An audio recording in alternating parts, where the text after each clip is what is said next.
நம்ம நிறையா தோழிக கேட்டுட்டு இருந்தாங்க கிராஸ் கட்டுக்கும் நேர் கட்டுக்கும் என்ன வித்தியாசம், எப்படி கிளாத்தை வந்து போடணும் அப்படின்ட்டு. மார்க் பண்ணி கட் பண்ணுற கிளாத் வந்து நேராக தான் நம்ம வச்சுருக்கணும். மார்க் பண்ண போகிற கிளாத் வந்து நம்ம வந்து கிராஸாக போடணும்.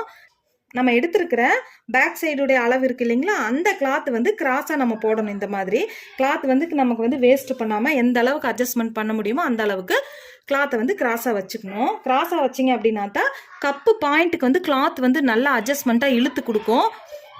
நேராக வச்சு நீங்கள் மார்க் பண்ணீங்க அப்படின்னா அது வந்து நேர் கட்டிங். அதாவது ஒரு சில பேர் வந்து நேர் கட்டிங் தான் ஆசைப்படுவாங்க. கொஞ்சம் ஏஜ்டு இருக்கிறவங்களுக்கு வந்து கப் ஷேப்பை பற்றி பிரச்சனை இல்லை, அட்ஜஸ்ட் பண்ணிக்குவேன் அப்படிங்கிற மாதிரி இருக்கிறவங்க வந்து நேர் கட்டிங் ஆசைப்படுவாங்க.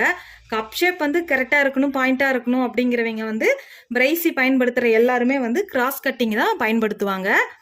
நம்ம நிறையா தோழிக கேட்டுட்டு இருந்தாங்க கிராஸ் கட்டுக்கும் நேர் கட்டுக்கும் என்ன வித்தியாசம், எப்படி கிளாத்தை வந்து போடணும் அப்படின்ட்டு.